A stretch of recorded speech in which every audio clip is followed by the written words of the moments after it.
அஸ்ஸலாமு அலைக்கும் friends. Black and ஃப்ளேவரில் cake வேணும்னு கேட்டிருந்தாங்க. அவங்களுக்காக தான் அதே ஃப்ளேவரில் க்ரஷ் அதிகமாகவே சேர்த்து செஞ்சுருந்தேன். எப்போவுமே நான் அப்படி தான் செய்வேன்.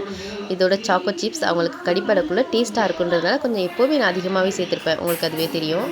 பாருங்கள் எவ்வளோ ஸ்பான்ச்சியாக இருக்குது கேக்குன்ட்டு, எவ்வளோ ஹோல்ஸோட உங்களுக்கு இதை பார்த்தாலே தெரியும். அதில் திரும்பவும் சுகர் சிரப் சேர்த்துட்டு க்ரீம் சேருங்க. க்ரீம் சேர்த்ததுக்கப்புறம் சாக்கோ சிப்ஸ் போட்டு திரும்பவும் நான் மேலே வச்சுட்டேன். இதை ஹாட் ஷேஃப்பில் கேட்டிருந்ததுனால உங்களுக்கு ஹாட் ஷேஃப்லேயே நான் ரெடி பண்ணி கொடுத்துருந்தேன். போன தடவை நான் ஹாட் ஷேப் எப்படி செஞ்சேன்றதை நான் காமிக்கலை. அப்படிங்கிறதுனால நான் திரும்பவும் இதில் காமிக்கலாம் அப்படின்னு சொல்லிட்டு காமிச்சிருந்தேன். பாருங்கள், அதை பொறுமையாக பீஸ் போட்டேன். நான் வீட்டில் செய்யணும்னு ஆசைப்பட்றவங்க இதை நீங்கள் எனக்கு கமெண்ட் பாக்ஸில் கமெண்ட் பண்ணுங்கள். உங்களுக்கு நான் எப்படி செய்கிறது, எவ்வளோ பொறுமையாக செய்கிறதுன்றதை உங்களுக்கு நான் சொல்லித்தரேன். லாஸ்ட்டாக கேக்கோட ஃபினிஷிங் இப்படி தான் இருந்துச்சு. அவங்க ரெட் கலரில் கேட்டிருந்ததுனால அவங்க அம்மாக்காக ஆசையாக கேட்டிருந்தாங்க. அவங்க அம்மாவுக்கு இந்த கேக் ரொம்ப பிடிச்சிருந்துச்சுன்னு சொல்லியிருந்தாங்க.